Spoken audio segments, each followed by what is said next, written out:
resolvimos actualizar en cierta manera el contenido de las dos presentaciones anteriores, con algunas leyes que fueron aprobadas, vinculadas a la materia deportiva a nivel nacional, a fines del año 2015. Esas leyes son la 27.202, que es una modificación integral de la 2655, la Ley Nacional del Deporte, la 27.201, creando un nuevo organismo, y la 27.211, que instituye y regula el derecho de formación. Con las dos primeras pasa algo muy particular. Son dos leyes, una muy ambiciosa porque reformó la Ley Nacional del Deporte, cuestión que es netamente necesaria porque está muy desactualizada, recordemos que es de la década del 70. Sin embargo, en los dos casos, en estas dos normas, hay varias observaciones que hacer. Una, que estas reformas se hicieron sobre el final de la gestión política anterior del gobierno nacional y que mientras crean distintos superorganismos, aumentando niveles de burocratización y con creación de más de un centenar de cargos rentados, no se previeron los recursos o la financiación para semejante estructura. Entonces nos encontramos con una situación en la cual estas dos leyes no se están aplicando y genera una situación bastante particular. Existen adjuntos, hemos agregado ambas normas y hemos incorporado también un trabajo que las analiza de manera detallada. Sin perjuicio de eso, vamos a hacer alguna evaluación en esta intervención. Decíamos que hay que observar que había un inminente cambio de gestión y que se perdió una oportunidad muy valiosa como para hacer la reforma que hacía falta, mezclando algunos intereses políticos de turno, del momento, con la real necesidad de adaptar y mejorar nuestra ley del deporte. No se prevén nuevos recursos y al mismo tiempo se estableció una excesiva burocratización. Estamos hablando de la ley 27.202, que es la que modifica la 2655 y que es la que ahora está vigente. Algunos efectos que tuvo esta disposición. Por un lado, la desaparición de la Secretaría de Deporte de la Nación, que era absorbida en el texto de la ley por el Instituto Nacional del Deporte y la Actividad Física, que no ha sido constituido. Actualmente, ¿qué ocurrió? La gestión del Gobierno Nacional, que asumió en diciembre del 2015, creó el Ministerio de Educación y Deportes y dentro de esta estructura estableció una nueva Secretaría de Deporte que retomó las funciones específicas que tenía la anterior. Como una observación también de los términos de la ley, es que esta creación del Instituto Nacional del Deporte y la Actividad Física, si bien toma algún modelo latinoamericano en cuanto a su idea, en su estructura, crea un entramado muy particular, de donde bajo el argumento del esfuerzo público y privado en realidad se esconde una reducción de las posibilidades del Estado de fijar políticas públicas en materia del deporte. Algunos aspectos destacables de la ley que después se pueden ampliar en el documento que hacíamos referencia recién. En la parte declarativa reconoce el deporte como un derecho, modificando aquella idea de que el Estado solo se limitaba a fomentar el deporte, ampliando ahora las responsabilidades del deporte. Luego se incorporan otros tipos de actividades deportivas, el tradicional de deporte aficionado, amateur, profesional, escolar, comunitario, se incorpora el deporte universitario, se incorpora el deporte en el ámbito laboral, se incorporan los juegos tradicionales de pueblos originarios.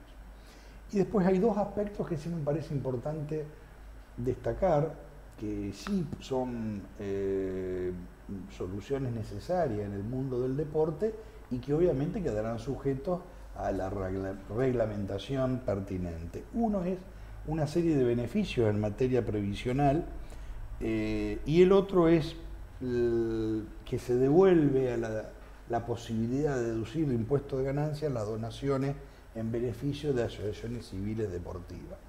En el caso de los beneficios impositivos, rápidamente prevé un acceso al régimen simplificado de pequeños contribuyentes, tanto para los atletas que tengan becas del Estado Nacional, algunos de los entes hoy vigentes, también la posibilidad de que se incorpore a ese régimen simplificado otros deportistas federados que no estuvieran en ningún régimen especial de seguridad social o salud o no fueran contenidos en ningún convenio colectivo, como es el caso de los futbolistas, ¿no? Y también a los técnicos, entrenadores o árbitros. Del mismo modo, existe una reducción de aportes patrimoniales para las llamadas asociaciones civiles deportivas.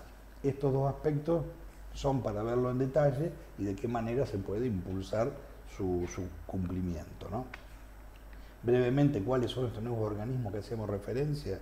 El Instituto Nacional del Deporte y la Actividad Física, el Observatorio Nacional del Deporte, que ya había sido creado por un decreto anterior, el 125 de 2014, y se amplía en sus integrantes y en sus funciones.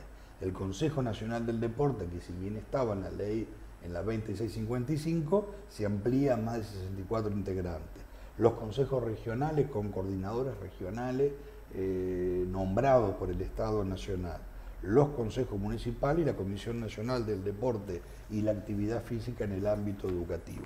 Y un último punto de esta ley, para señalar como un aspecto, bueno, va a generar una gran discusión si es que en algún momento busca instrumentarse, pero a través de los artículos 20 y 21 se buscó imponer una serie de condiciones a las asociaciones civiles deportivas para poder acceder a los beneficios de la ley.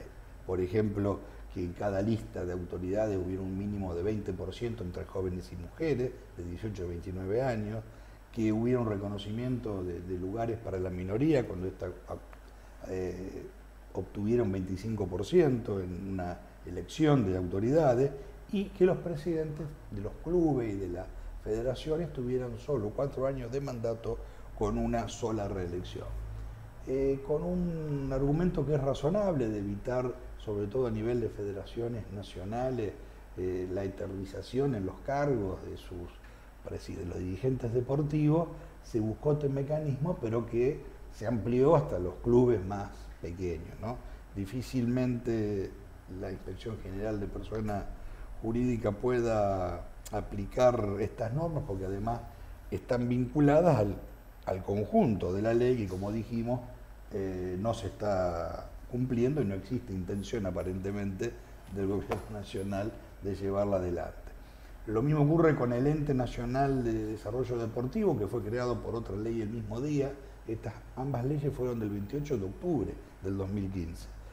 Este ente se creó con la misma lógica de la creación del ENAR a través de la ley 26573 y con la idea de que administrara un fondo similar dedicado al deporte social y comunitario, previendo becas sociales, la llamada Asignación Universal por Hijo Deportista, que no iba dirigida en forma individual a cada uno o cada familia, sino que iba destinada a los clubes donde estos chicos practicaban deporte.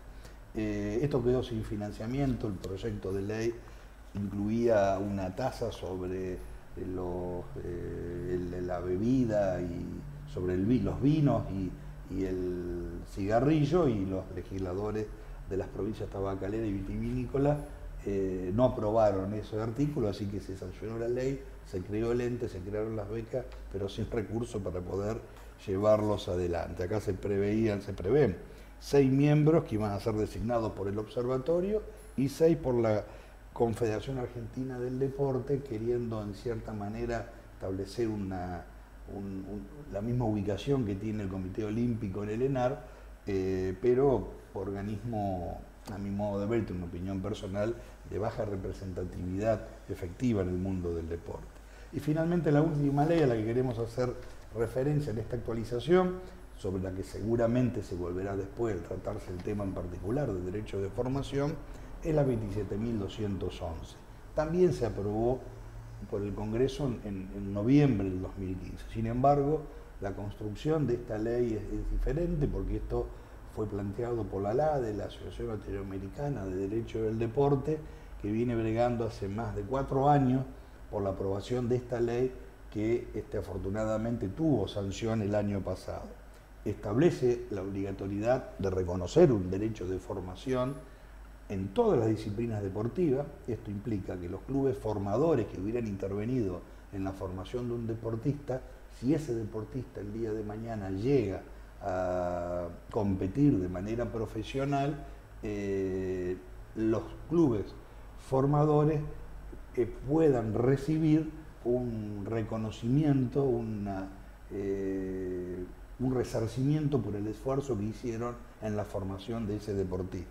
Está previsto tanto para deportes individuales como colectivos, y se dieron en la ley 6 meses para que las federaciones lo reglamenten y lo pongan en marcha. Si esto no ocurriera, existe una norma, una serie de normas, de artículos en esta norma, para su aplicación supletoria, incluso habilitando a que se fuera a la justicia ordinaria o a alguna instancia de mediación para exigir su cumplimiento. La edad que se comprende como de formación es de los 9 a los 18 años de edad. En mayo, cuando este curso ya se esté desarrollando, se van a cumplir esos 6 meses y veremos qué es lo que ocurre cuando, en el caso que las federaciones no lo reglamenten, cuestión que uno ha notado como que no hay mucha voluntad y ganas de hacerlo, qué va a ocurrir cuando algún club formador vaya o recurra a la justicia para exigir el cumplimiento de la ley. La ley está vigente, el derecho está en pie y bueno, habrá que ver si aquí no esgrimen las federaciones algo de esto que, bueno, en este mismo plan se puede observar de esta discusión entre normas del derecho soberano y las normas específicamente del ámbito deportivo. De lo que uno ha visto en alguna respuesta, intimaciones previas de clubes que practican fútbol a nivel profesional, que están dentro de AFA, existe una voluntad muy fuerte de no cumplir con esta ley. Ojalá esto no ocurra.